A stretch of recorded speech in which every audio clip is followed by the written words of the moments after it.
The 9,404th meeting of the Security Council is called to order.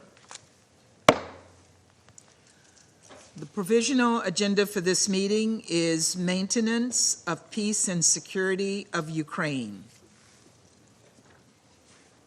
The agenda is adopted.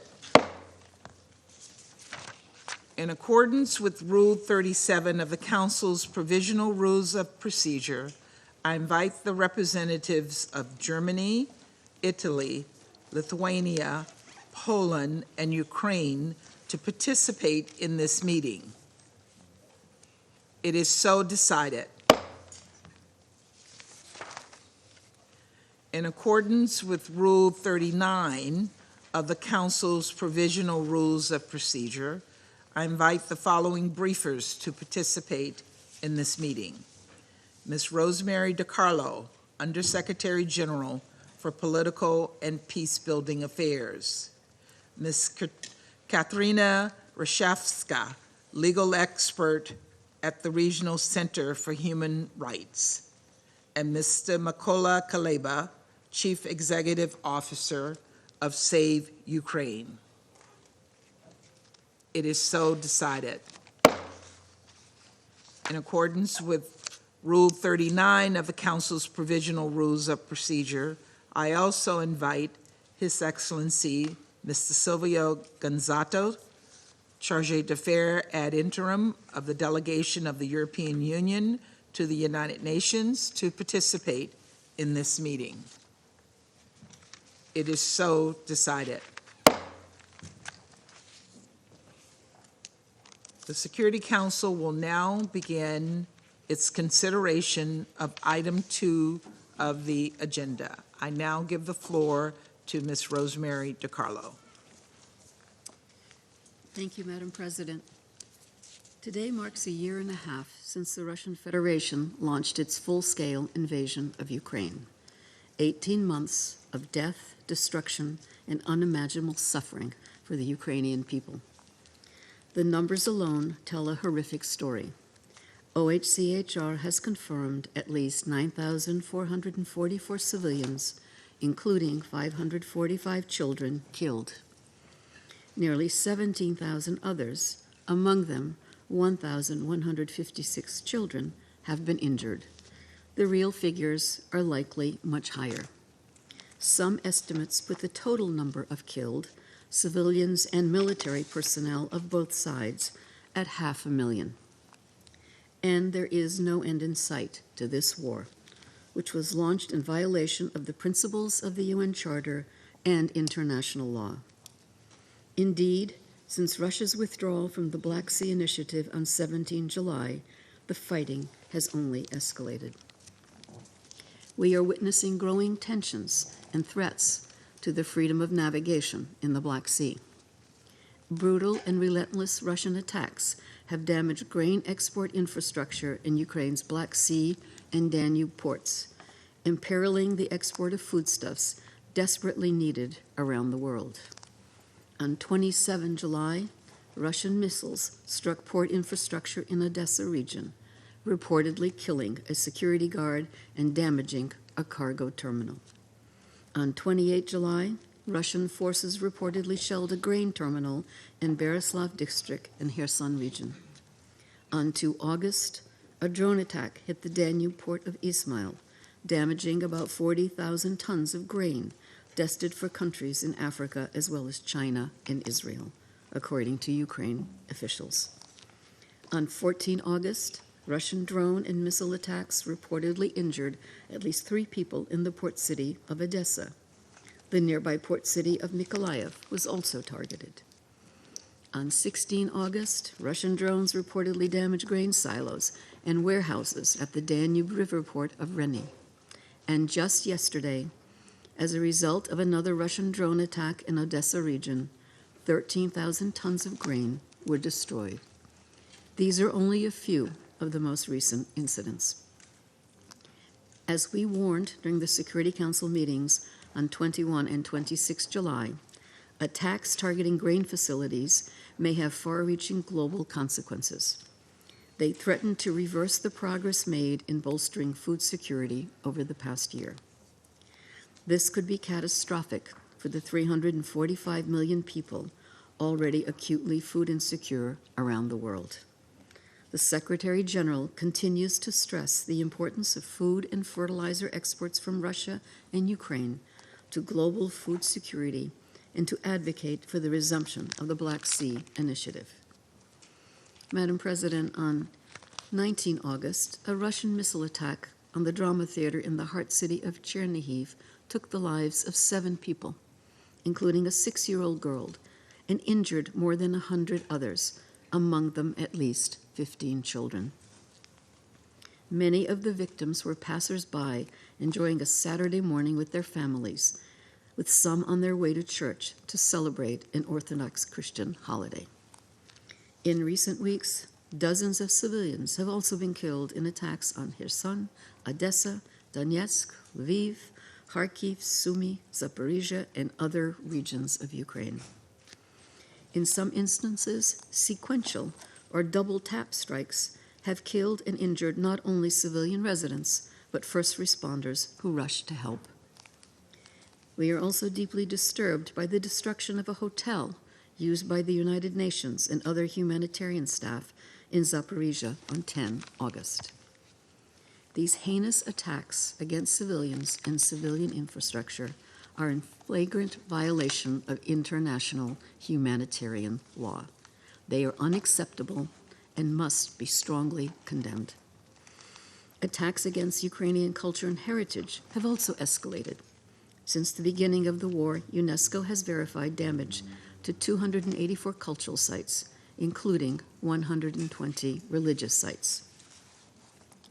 Following the attacks on 23 July that severely damaged the historic center of Odessa, an area protected under the World Heritage Convention, UNESCO deployed an expert mission to conduct a damage assessment and to prepare for measures to stabilize and protect cultural assets from further deterioration. Another recent UN assessment on the impact of the destruction of the Kakhovka Dam concluded that the breach caused a far-reaching environmental disaster, the scale of which might not be clear for decades to come. Hundreds of square kilometers were inundated, and thousands of square kilometers of reservoir and wetlands desiccated, severely impacting the livelihoods of already struggling Ukrainian farmers. Also, the impact of the war on women has been devastating. They represent the overwhelming majority of the 6.2 million people forced to move to other countries because of the violence. The United Nations is ensuring gender mainstreaming in its humanitarian response, including promoting women's empowerment and leadership and prioritizing protection from gender-based violence. Despite staggering challenges, Ukrainian women have stood at the forefront of humanitarian responses. Women-led civil society organizations were among the first to respond to the full-scale invasion. To support these efforts, UN Women has allocated, through its Peace and Humanitarian Fund, over $14.6 million to finance over 120 civil society organizations that support women and girls inside Ukraine and those displaced in Moldova. To date, the United Nations has verified 173 cases of conflict-related sexual violence against 112 men, 57 women, and 4 girls. The Independent International Commission of Inquiry on Ukraine has said that such incidents of sexual violence may amount to war crimes. The massive human rights violations have not spared children. Their schools and hospitals are destroyed, jeopardizing their right to education and health. To date, OHCHR has verified 824 and 403 attacks on educational and medical facilities, respectively. We welcome the signing on 18 August of a plan by the UN and the government of Ukraine to prevent grave violations against children. However, we regret that the UN still does not have the necessary access to verify allegations of violations against children in the territory of Ukraine under Russian control or in the Russian Federation itself, including children allegedly transferred to the Russian Federation. Madam President, we are also concerned about the possible impact on civilians of the shelling of Russian border communities and drone attacks deep inside Russia, including Moscow. Attacks against civilians and civilian infrastructure, wherever they may occur, are indefensible and strictly prohibited under international law. Regarding humanitarian assistance, the UN and its partners continue to deliver aid to those in need. Limited access to Russian-controlled areas of Donetsk, Luhansk, Kherson, and Zaporizhia regions of Ukraine hampers our aid operations. We continue to seek potential avenues to expand access to these areas. The Ukraine Humanitarian Response Plan has now received over $1.7 billion, or 44% of the $3.9 billion US dollars required through the end of 2023. While we extend our gratitude to the generosity of donors, continued contributions are needed to ensure timely delivery of assistance, including through Ukraine's harsh winter season. Madam President, today's green milestone of 18 months of war coincides with the 32nd anniversary of Ukraine's independence. I'd like to congratulate the Ukrainian people today and take this occasion to stress once again that the UN's commitment to Ukraine's sovereignty, independence, and territorial integrity within its internationally recognized borders is unwavering. Similarly, in recognizing the growing calls around the world for an end to the war, I reiterate the UN's commitment to support all meaningful efforts to achieve a just and sustainable peace in Ukraine, in line with the UN Charter, international law, and relevant General Assembly resolutions. Thank you, Madam President. I thank Ms. DeCarlo for her briefing. I now give the floor to Katharina Rashevska. Madam President, Your Excellencies, ladies and gentlemen, I would like to thank the United States mission for inviting me to address the Council today on the issue of unlawful deportation and forcible transfer of Ukrainian children. I am honored to be included among such a distinguished audience. My goal and objective is the pursuit of a solid solution to the crisis affecting Ukrainian children. It is based on the best interest of the child, and I ask you, the Security Council, for help. According to the rapporteurs for the OSCE Third Moscow mechanism, before Russia's full-scale invasion, more than 1,000 children were displaced from Crimea to the Russian Federation for adoption.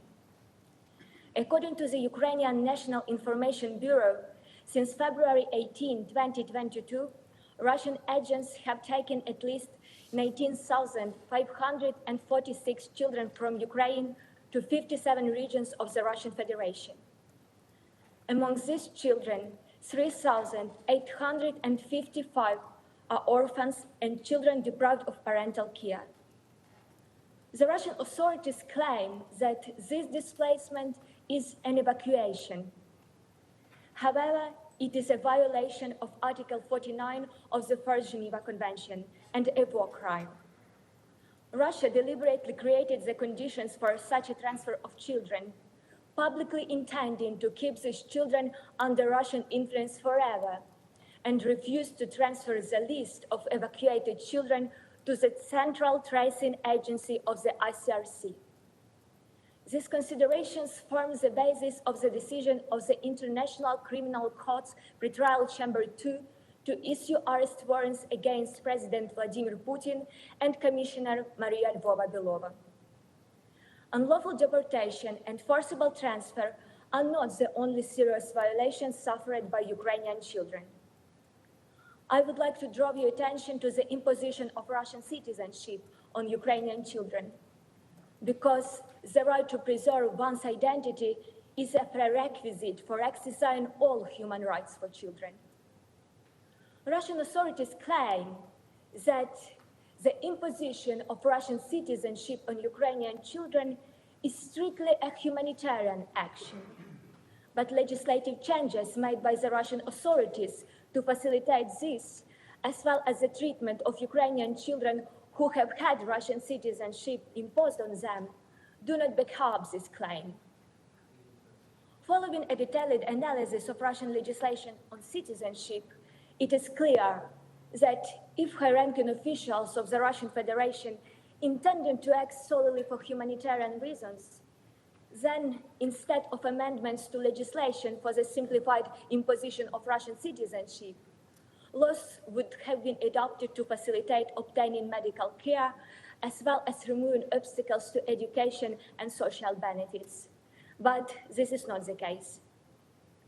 It is worth emphasizing that despite the declarations, Ukrainian children are recognized exclusively as Russian citizens in relations with Russia. There is no dual citizenship agreement between Ukraine and the Russian Federation.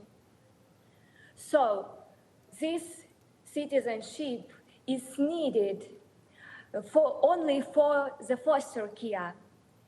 As Maria Lvova-Belova, Commissioner of the President of the Russian Federation on Children's Rights, told, there are already 380 such children transferred to Russian families. However, the process is ongoing. In this context, while agreeing that the known cases of transfer were indeed guardianship, I want to emphasize that raising these children by Russian citizens, as well as political indoctrination, Russification, and militarization in the education system, which the Ukrainian children are obliged to receive, is a violation of several articles at once of the United Nations Convention on the Rights of the Child, and also have elements of discrimination and a crime against humanity. As explained by a Venezuelan diplomat in the original United Nations Sixth Committee debates on the Genocide Convention, the forcible transfer of children to a group where they would be given an education different from that of their own group and would have new customs, a new religion, and probably a new language, was in practice tantamount to the destruction of their group, whose future depended on that generation of children. Also, school education is mandatory in most countries. Russia, as an occupying power, must provide Ukrainian children with access to Ukrainian education. Instead, they are forbidden to speak and learn the Ukrainian language, to attend Ukrainian schools even online, to preserve and manifest their Ukrainian identity. I want to emphasize that for 6 years, Russia has not implemented the order of the International Court of Justice to ensure the right to education in Ukrainian and Crimean Tatar languages in Crimea. The weak enforcement of this decision led to the repetition of the violation in the newly occupied territories. But the so-called re-education takes place not only in schools. Earlier this year, the Yale School of Public Health demonstrated how recreation camps are involved in this process. In 2023, we have already recorded the transfer of at least 7,116 children to 46 camps in the Russian Federation, 7 camps in occupied Crimea, and 4 camps in Belarus. Some facilities are 9,000 kilometers away from the children's original homes. Others are located not far from military facilities. Due to the lack of access to these territories, confirming or denying the return of Ukrainian children home is impossible. However, it is known what difficulties the legal representatives face during the return of children displaced starting in 2022. These are additional checks at the border, long-term interrogation by representatives of Russian law enforcement agencies, the requirement to obtain Russian citizenship and to reissue guardianship documents according to Russian legislation, forced nudity, and the polygraph examination. A relative of 17 years old, Denis, was deported from Russia without explanation and without Denis. A 17-year-old Bogdan was detained at the border and again transferred to a Russian foster family. I call on the Russian Federation to facilitate the return of Bogdan and Denis to Ukraine. Currently, only 386 children have been returned. Today, I am addressing you with a clear call to assist in the return of the Ukrainian children. The obligation of immediate and unconditional repatriation is universally recognized. The relevant article of Additional Protocol 1 to the Geneva Conventions was adopted by consensus. We need the UNJ resolution which will define the obligations of each member of the international community in returning Ukrainian children. This should be a transparent process between Ukraine and Russia by appointing a third-party guarantor and concluding an international binding agreement. Leaving Ukrainian children in Russia means continuing to violate their rights. Excellencies, ladies and gentlemen, this is your moment. It is your time to demonstrate commitment to international law and best interest of the child.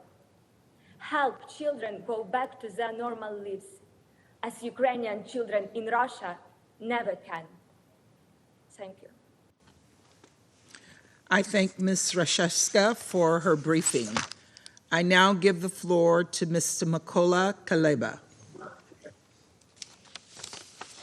Шановна пані голово, шановні члени Ради безпеки ООН. Мене звати Микола Кулеба. Я 25 років займаюся захистом прав українських дітей. І останні 7 років The speaker is speaking in the Ukrainian language. The speaker is speaking in Ukrainian.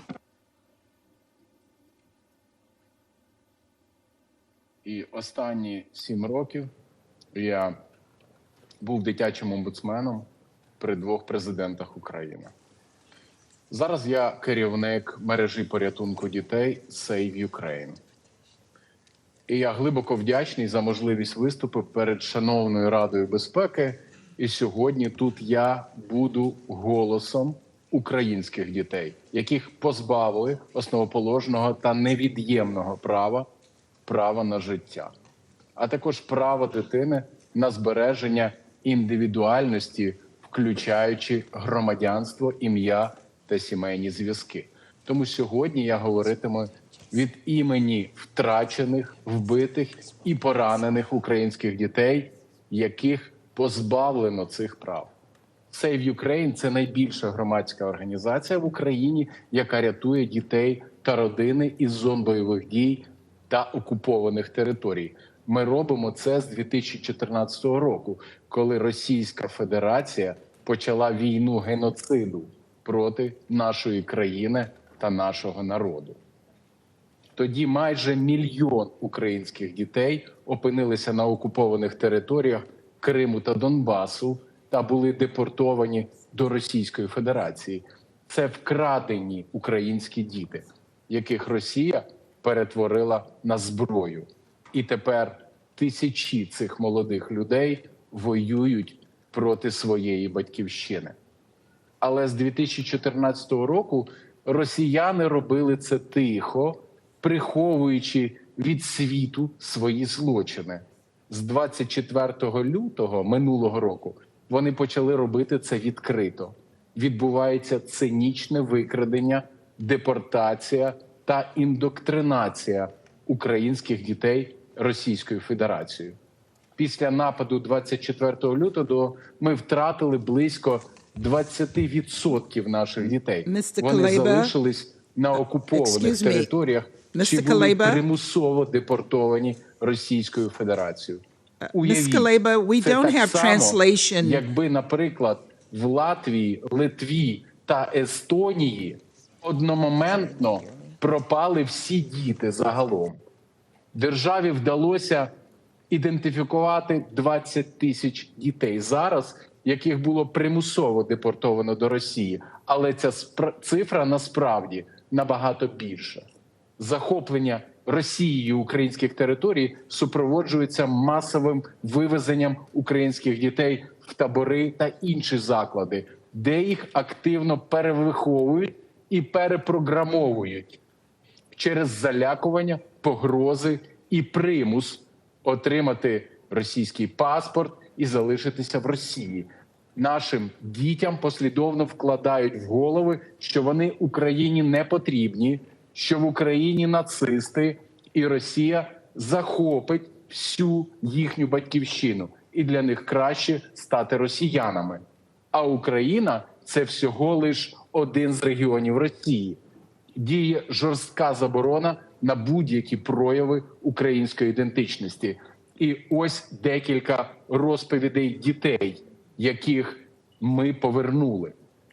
15-річну Таїсію, яку ми врятували, наглядач в таборі змушував зняти футболку з українським прапором і розрізати її на шматки. Але дівчина відмовилась. Тоді цей чоловік сам порізав її футболку і зняв відео для пропагандистського чату на очах у ридаючої дитини.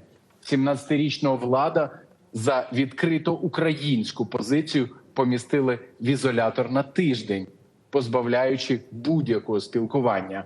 Я говорив з ним, і він розповів, що в цій тісній маленькій кімнаті в нього виникали думки про самогубство.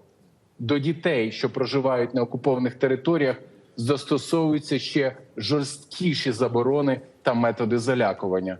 Тих, хто живе в окупації, з 2014 року давно використовують як зброю, а тих, хто опинився в окупації з 2022 року, мілітаризують через різні молодіжні рухи та навчання при школах, куди залучають в обов'язковому порядку усіх дітей шкільного віку, вичавлюючи їхню українську ідентичність з усіх сфер життя.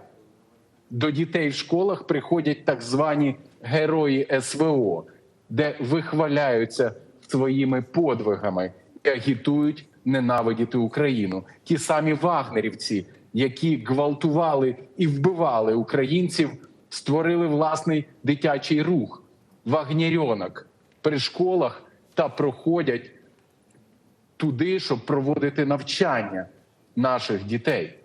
16-річна дівчинка Валентина благала нас вивезти її з окупації, розповідаючи про те, що росіяни затримали на вулиці хлопця та за прослуховування української пісні, а потім били та катували його.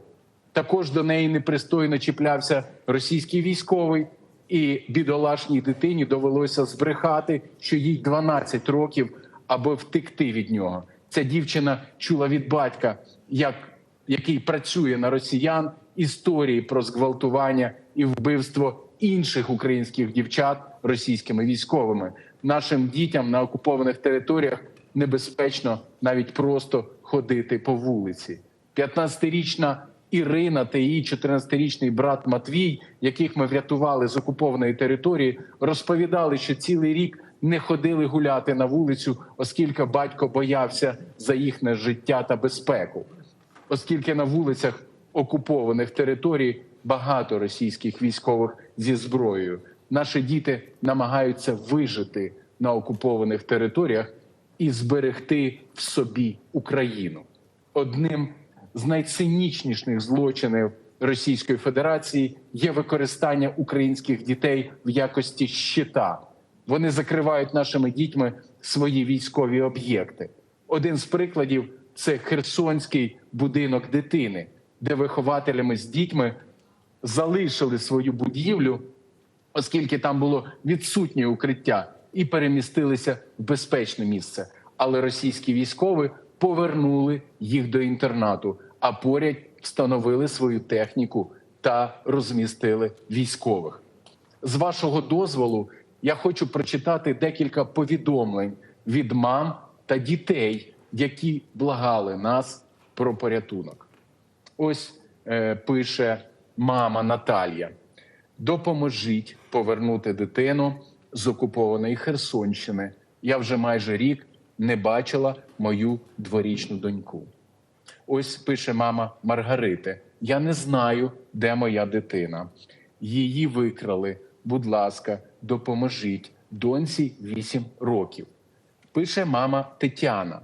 Мого сина перевезли з Криму на окуповану частину Херсонської області та змусили навчатись у російській військовій академії. Будь ласка, допоможіть повернути його. Я дуже боюсь за нього, і він хоче додому. Мама Альона, я прошу вас допомогти забрати моїх дітей. Надія лише на вас. Я благаю, допоможіть мені повернути моїх діток. Мама Анна, благаю, поверніть мого сина. Йому сьогодні виповнилося 7 років. Я навіть привітати його не можу. Я хочу ще раз привернути увагу світу до злочинів Російської Федерації проти українських дітей і наголосити на тому, що Росія позбавила щасливого дитинства та шансу на нормальне життя усіх українських дітей, а 20% з них утримує у заручниках. Для мене велика честь сьогодні звернутися до вас, шановне панство. Ми знаємо, які події підштовхнули країни до створення Організації Об'єднаних Націй. І статут ООН починається такими словами. Ми народи Об'єднаних Націй, сповнені рішучості позбавити прийдешні покоління нещасть війни, яка двічі в нашому житті принесла людству невимовне горе, і знову утвердити віру в основні права людини, у гідність і цінність людської особистості. І далі за текстом. На Україну зараз звалилося саме те невимовне.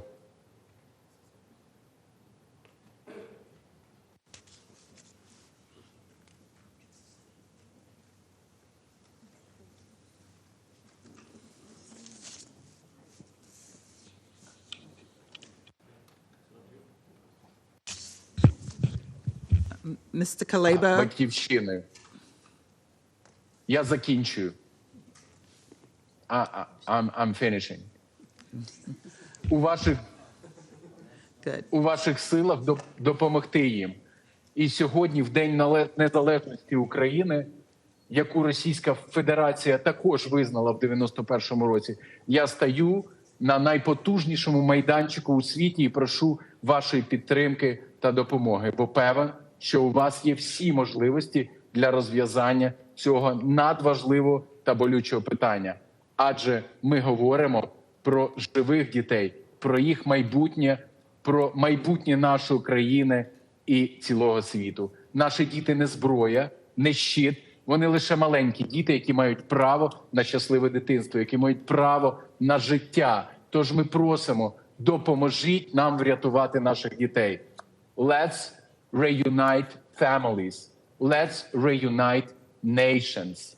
Reunite all of us around Ukrainian children.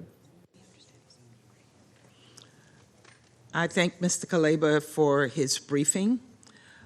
We will circulate a translation in writing for his briefing. He spoke Ukrainian, and we'll look forward to seeing that translation.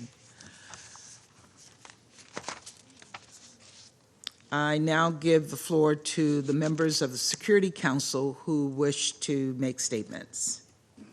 I shall make a statement in my capacity as representative of the United States.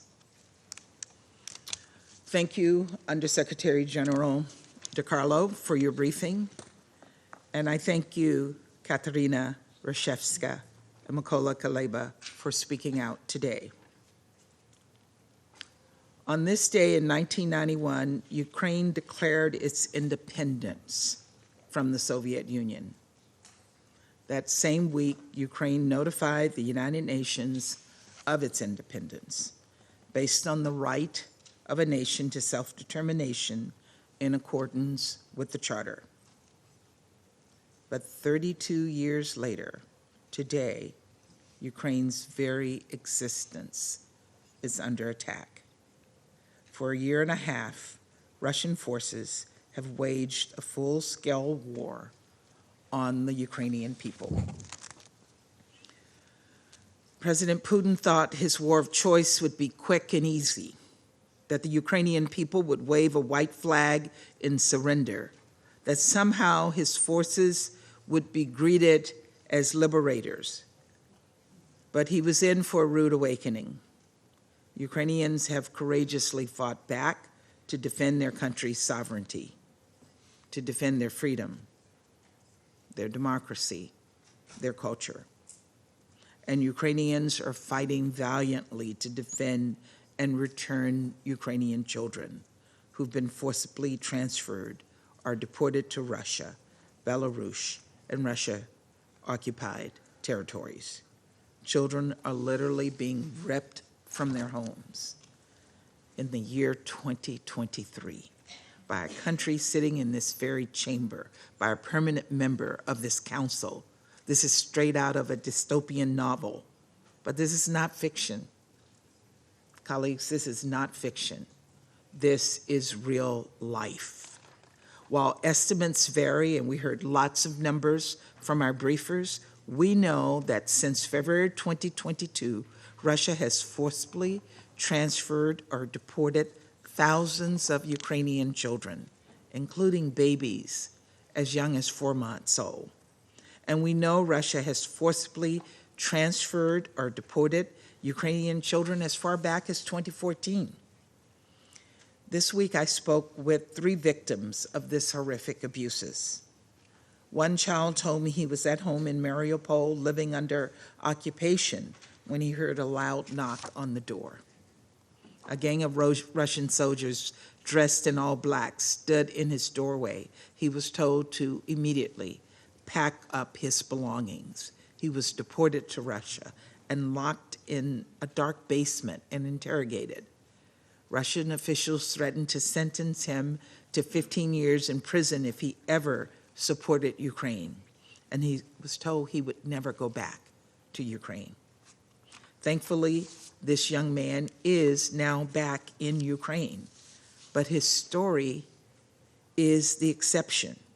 We don't even know the location of so many of the children who've been forcibly transferred. This week, I also spoke to a Ukrainian mother who was separated from her forcibly deported son for 8 long months. And with the help of NGO workers, she bravely traveled to Russia to free him, but only after she was polygraphed and interrogated by Russian authorities for hours and hours. Colleagues, Russia's campaign of cruelty continues to this day. Russia and its proxies have detained children fleeing violence. They have forced children out of schools and orphanages. And local proxies have tricked or coerced parents into sending their children to so-called summer camps, only to be cut off from communication and refuse to have their children returned to them. According to reports, children in these camps are subjected to propaganda, brainwashing, and even given military training. Some are pressured to accept Russian citizenship, and others reportedly adopted by Russian families. You will hear Russian officials say that their transfers of children are part of a quote-unquote humanitarian evacuations. But this is a gross perversion of reality and a futile attempt to justify the unjustifiable. And let's be clear, these atrocities are being orchestrated by all levels of the Russian government up to the top. The International Criminal Court has issued arrest warrants for President Vladimir Putin and Maria Lvova-Belova, Russia's presidential commissioner for children's rights, for allegedly deporting and transferring children from occupied areas of Ukraine. I want you to stop and think about it. The International Criminal Court has alleged Vladimir Putin is responsible for war crimes. War crimes. We're also aware of reports that Belarusian leaders have supported moving Ukrainian children to camps in Belarus. According to the National Anti-Crisis Management Group, at least 2,100 Ukrainian children were taken to Belarus from occupied territories between September 2022 and May of this year. We must hold all of those responsible to account. And today, the United States is imposing sanctions on 2 entities and 11 individuals including individuals who reportedly have facilitated the forcible transfer and deportation of Ukraine's children to camps. Additionally, we're taking steps to impose visa restrictions on 3 Russia-installed purported authorities for their involvement in human rights abuses of Ukrainian minors. The United States will not stand by as Russia carry out these war crimes and crimes against humanity, or as it arbitrarily detains political activists, journalists, and opposition leaders, and wrongfully detain American citizens. That includes the wrongful detention of Paul Whelan and Evan Gershkovich, who languish in Russian prisons. Paul was simply in the wrong place at the wrong time, and Evan, a journalist, was just doing his job. And today I want to share a message that comes directly from Evan's family. They have asked the international community, and I quote, to join the United States to do everything possible to bring our son home to his family, unquote. Let us heed their call. Colleagues, I ask you for just a moment to imagine what you would do if this was your child or your grandchild was taken from you. Of course, you would stop at nothing to secure their freedom and to hold those responsible for these evils to account. You would stop at nothing, and we must support the return of all forcibly transferred and detained children with the same doggedness and the same determination, because these children are the world's children, and we must fight on their behalf as long as it takes until all are free and until justice is delivered.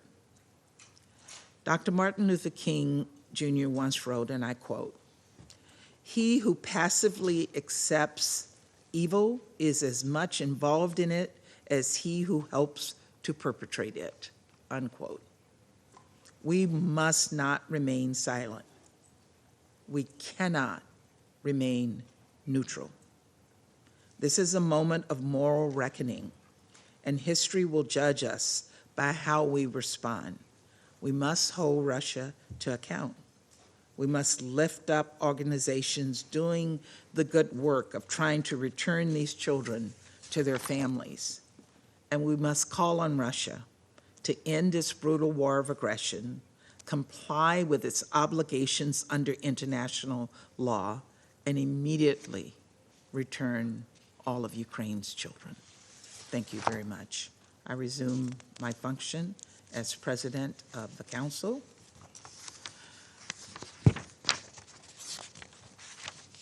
And I give the floor to the representative of Albania. Thank you, Madam President, and let me thank you, as DeCarlo, for the in-depth briefing. We are also grateful to Ms. Rashevska for her valuable information on the developments in Ukraine and look forward to the text of remarks of Mr. Culeba. Colleagues, today we join Ukrainians everywhere to celebrate their Independence Day, and in this way, their fight for freedom, their right to choose, the sanctity of sovereignty and independence, which continue to be under threat by its neighbor. Last week in Cherniv, Sofia, a 6-year-old child, was preparing her first day of school. Unfortunately, a Russian missile put an end to her dream and to her life. She was taken away, just like those hundreds of other children who will never see the inside of a classroom, who will never play in a sandbox because of the shelling, missiles, drones, and the cruelty of the Russian military aggression.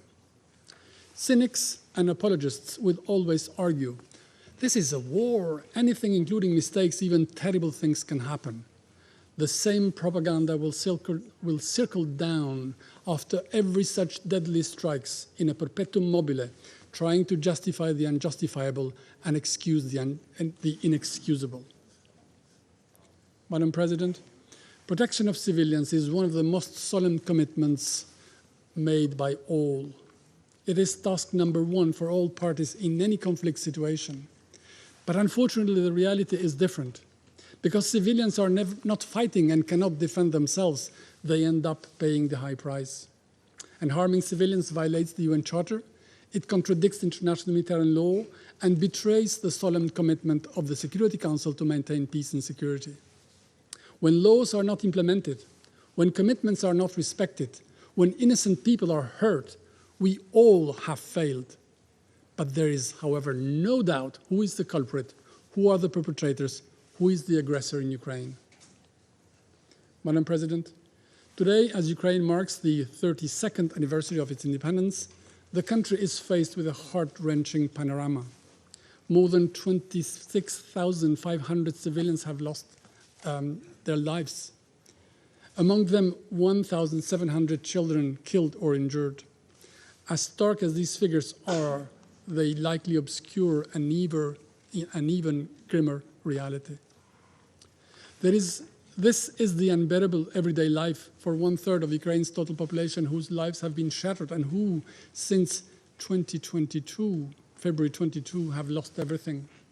This is the deplorable situation for those thousands whose houses have been deliberately destroyed by attacks with explosive weapons thrown in populated areas, whose cities have been mercilessly flattened by shelling from heavy artillery, multiple launch rocket systems, missiles, and airstrikes, whose schools, hospitals, shelters, water systems, power plants, places of worship and culture have been deliberately damaged or destroyed. Those whose jobs have been lost and whose lands have been mined. All those who are left only with the hope that this nightmare would end soon. Madam President, the assault on Ukraine's present is nothing short of an audacious bid to dismantle its future. Several credible reports have confirmed the well-prepared plan for the abduction and deportation of children from Ukraine to different parts in Russia. In its annual report on children and armed conflicts, the UN Secretary General included Russia's military forces to the list of shame of parties to armed conflicts who commit grave violations against children. The Parliamentary Assembly of the Council of Europe, the expert mission established under the OSCE Moscow mechanism, and the Independent International Commission of Inquiry on Ukraine established by the Human Rights Council all have confirmed attacks on civilians, torture, rape, and forced transfers and deportation of children. And it is based on such hard evidence on unlawful deportation of children, the ICC issued in last March an arrest warrants for the Russian president and his commissioner for children. And while Russia continues to brainwash its domestic opinion, it has failed to convince the world that its re-education camps and the forced adoptions are, as portrayed, humanitarian actions. They are simply crimes in disguise that call for accountability into the open. Colleagues, preparation seems to be underway for local elections to be organized by Russia in some regions of eastern part of Ukraine. We have said it before and reiterate it now. We will not recognize any elections or referenda organized within the internationally recognized borders of Ukraine against the Ukrainian constitution, its sovereignty and territorial integrity. Madam President, let me conclude by recalling a very simple yet meaningful fact. In the heat of an insurrection and inner power struggle 2 months ago, the Kremlin was quick to make arrangements and stop hostilities with someone it called a criminal. Yet, for 18 months, it has refused to stop its criminal war against Ukrainians, whom the Kremlin calls its brothers. This is why solidarity and help for Ukraine must continue until Russians themselves step up and refuse to be wasted as cannon fodder in an absurd and unwinnable war.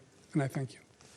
I thank the representative of Albania for their statement, and I now give the floor to the representative of Mozambique. Thank you, Madam President. I wish to thank Undersecretary General for Political and Peace-Building Affairs, Ms. Rosemary DeCarlo, for her insightful briefing. I thank Ms. Katerina Rashevska and Mr. Mykola Culeba for their presentations. I also wish to acknowledge the attendance of the permanent representative of Ukraine in this meeting, and through him, we also wish to congratulate Ukraine for their 32nd anniversary of independence. Madam President, the echoes of pleas for peace, grounded in the principle of international humanitarian law, continue to reverberate across the international arena. Despite these appeals, it is deeply lamentable that we still find ourselves embroiled in this maelstrom of conflict.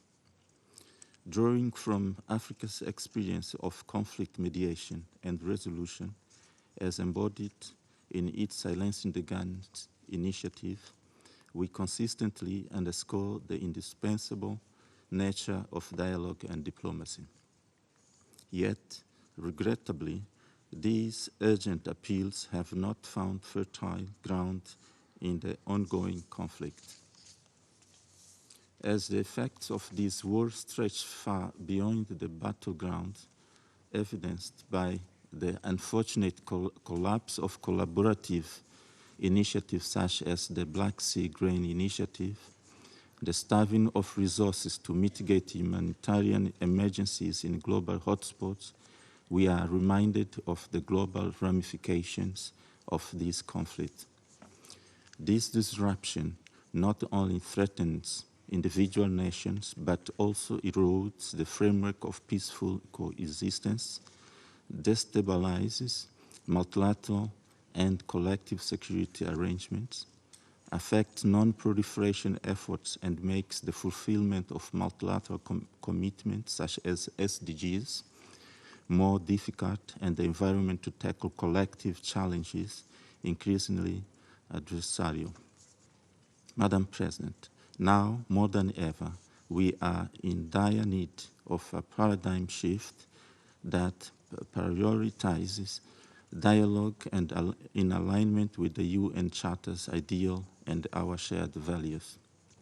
Drawing inspiration from our own path of resilience and diplomacy, Mozambique remains steadfast in advocating for a political and negotiated resolution of the ongoing armed conflict. We firmly believe that this path, rooted in the spirit of mutual respect and understanding, is the sole conduit to a lasting and sustained peace. I thank you, Madam President. I thank the representative of Mozambique for their statement, and I now give the floor to the representative of Brazil. Thank you, Madam President. Madam President, dear colleagues, I thank the U.S. delegation for scheduling this session. I also thank you, Undersecretary General Rosemary DeCarlo, for the updates on the situation on the ground, and Mrs. Katerina Rashevska for her briefing. I also hope to read Mr. Culeba's testimony that we couldn't hear today. After 18 months of the beginning of the hostilities in Ukraine, we deeply regret the tens of thousands of civilian and military casualties over the course of the conflict and offer our solidarity to the families of the deceased and to the wounded and displaced. Armed conflicts always leave deep psychological scars that last for decades. It is hard even to imagine the extent of the trauma inflicted on innocent people, especially children. As a peaceful and lasting solution to the conflict in Ukraine continues to be elusive, it is essential to limit as much as possible the impact of violence on the civilian population. We reiterate our call on all parties to respect and ensure respect to international humanitarian law and the fundamental principles of distinction between combatants and civilians. The current dynamics of the conflict deprives millions of basic and dignified conditions for survival, a concern that grows deeper, especially with the approach of winter. It is essential to increase the call from the international community for the cessation of hostilities and for negotiations that bring that lasting solution we all hope for. Madam President, Brazil reiterates its appeal in favor of the de-escalation of hostilities and the opening of negotiations. The resumption of dialogue does not prejudge the results of a future peace agreement. It can rebuild confidence where confidence and trust were shattered. It can provide the means to resolve urgent issues such as the situation of prisoners of war, humanitarian access, the security of nuclear facilities, and the full resumption of transport of grain and fertilizers across the Black Sea, a claim made by a vast majority of countries, especially developing countries. Since the suspension of the Black Sea Grain Initiative, uncertainty about the food security of millions, including vulnerable people dependent on United Nations assistance programs, has increased. We strongly encourage the parties to return to the negotiating table and hold talks on the resumption of the agreement. While we see the reasons behind the suspension of the grain initiative, we believe that its merits justify renewed efforts in the search for a solution acceptable by and favorable to all involved. Madam President, Brazil reaffirms its commitment to a peaceful resolution to the conflict under the terms of Article 33 of the United Nations Charter.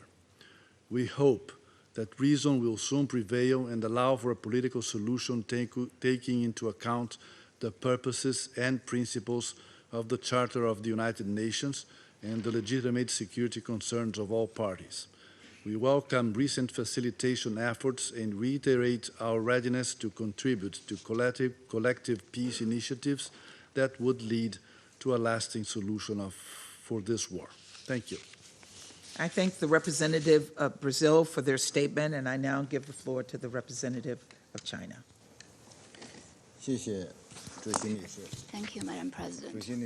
Madam President, China has elaborated its position on the question of Ukraine many times before at the Council. We have always stressed that the sovereignty and territorial integrity of all countries should be safeguarded, the purposes and the principles of UN Charter should be observed, that the legitimate security concerns of all parties should be taken into account, and that all efforts conducive to a peaceful settlement of the crisis should be supported.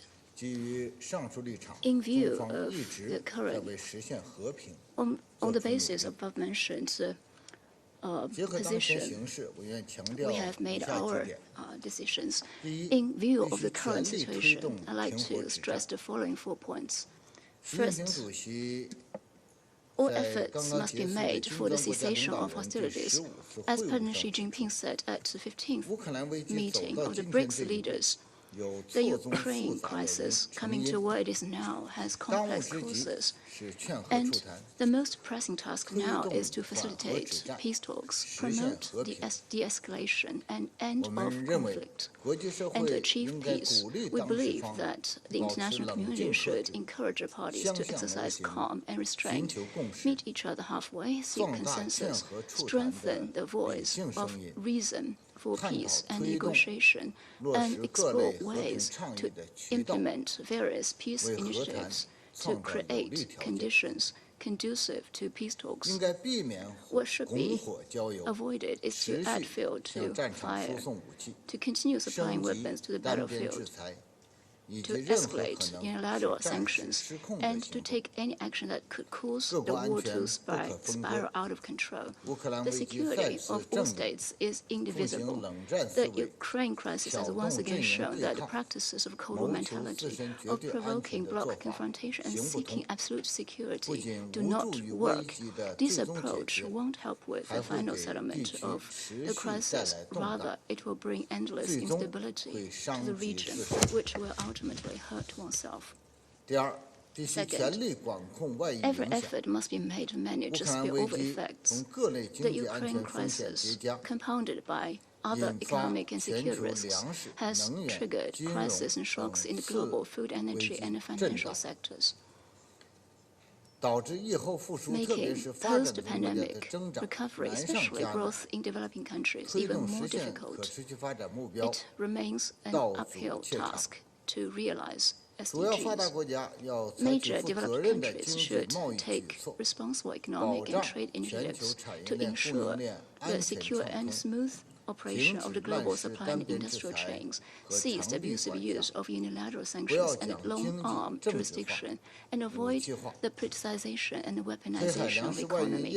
The Black Sea Grain Initiative should not be easily abandoned.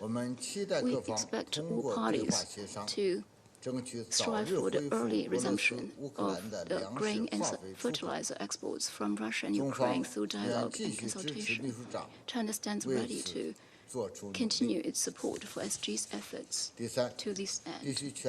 Third, no effort should be spared to ensure delivery of humanitarian assistance. The prolonged fighting has led to the destruction of many large-scale infrastructure, the displacement of millions of people, and rising humanitarian needs.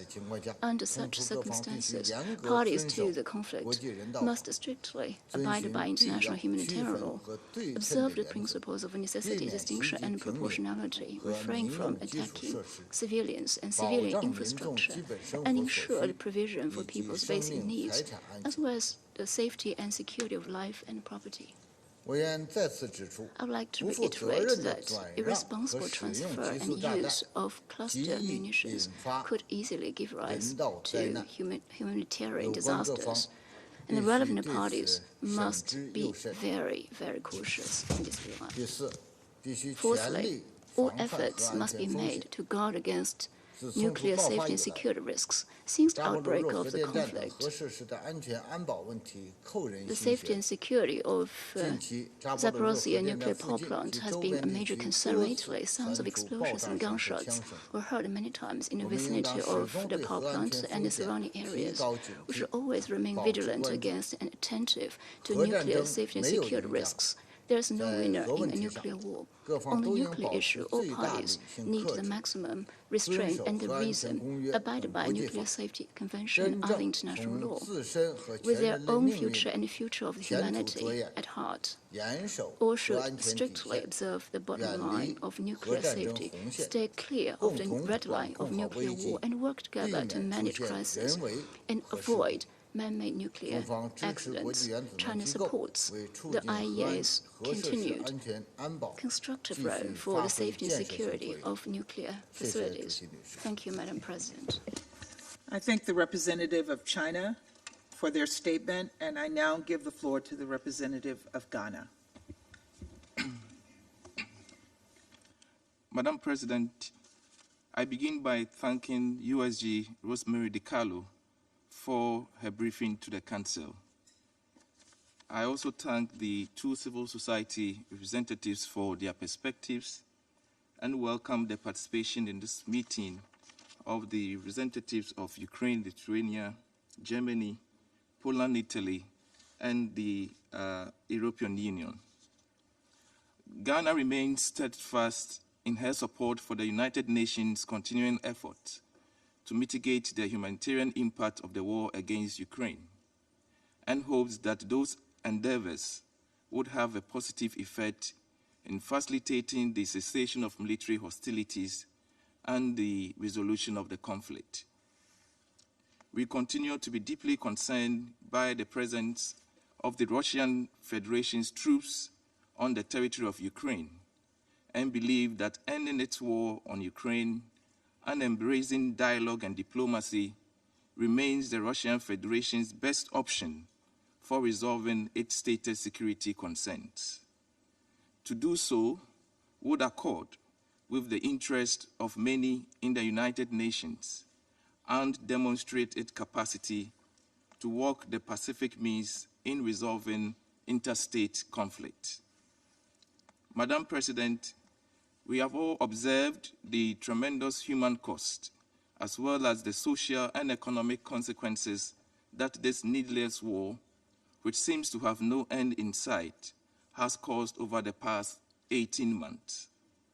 The war has added another layer of complication to an already polarized international landscape, driving deep divisions among states and diverting critical global attention from the resolution of other crises. We risk incoherent, disjointed, and ineffective responses to the enduring challenges of the global community if we do not accelerate efforts to de-escalate the growing geopolitical tensions and bridge the widening divisions. The war has been damaging to our collective security. We encourage all actors not to be driven by short-term parochial and self-serving interest, but rather to keep the broader common interest in their focus and the need to act responsibly. We also encourage all countries to support the most promising peace initiatives that can assist the conflicting parties to cease hostilities and reach a peaceful settlement of the dispute in full respect of the Charter and international law. Madam President, as we consider all appropriate options to mitigate the impact of the war on the Ukrainian population, particularly on school children and teenagers, I would like to stress the continuing need for the relevant United Nations agencies to provide mental health and psychological support against the backdrop of the harrowing post-traumatic stress disorder statistics that about a quarter of the Ukrainian population have been diagnosed with. In this context, we commend UNESCO for its initiative to train school psychologists to support learners and teachers. We strongly advocate the scaling up of similar programs and initiatives to help the vulnerable sections of the Ukrainian population to deal with the emotional agony occasioned by this unjustified war. We condemn the deliberate and indiscriminate attacks on civilian infrastructure, notably on health facilities, schools, residential areas, and food systems, and urge all such attacks to cease. We fundamentally hold that every effort must be made to protect and ensure the safety and security of all civilians, irrespective of their location, amidst the ongoing military hostilities. We recall in this regard our previous statements urging the warring parties to fully comply with the requirement of international refugee law, international human rights law, international humanitarian law, as well as the tenet of the rules of law, of the rules of war, by exercising distinction, proportionality, and precaution in the conduct of their military operations. Madam President, against the backdrop of the prevailing global hardships aggravated by the complex ramifications of the war and the resulting unprecedented disruptions to livelihoods, we urge the resumption of the Black Sea Grain Initiative.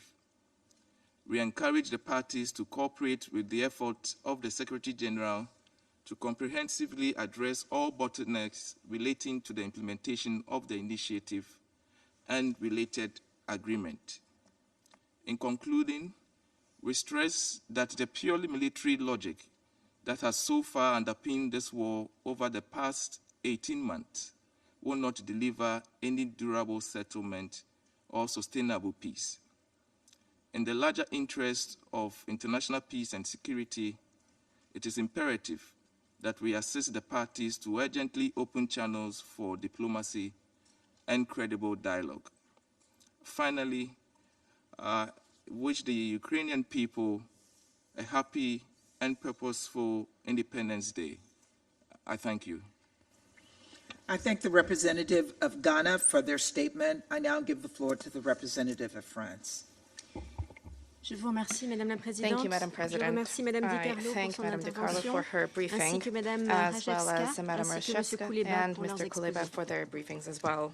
En ce jour de As we célébration de celebrate l'indépendance today ukrainienne, la Ukrainian France rend independence, hommage France au wishes to courage pay tribute inébranlable to the des Ukrainiennes et unshakable des courage Ukrainiens. of the Ukrainian 32 people. ans après son 32 indépendance, years le after peuple its ukrainien est independence, contraint the Ukrainian de continuer people à lutter has been inlassablement pour défendre sa compelled souveraineté, to son intégrité continue territoriale, to ses libertés unstintedly face fight à to une defend agression its russe sovereignty, injustifiée territorial et integrity, its illégale. freedoms in the face of the Depuis 18 unjustified mois, illegal la Russian Russie aggression. viole non For the seulement les past 18 principes months, Russia fondamentaux has de la not Charte des only Nations Unies, been violating the mais aussi basic le droit principles of the United international Nations Charter, humanitaire but et also les has droits de been l'homme. violating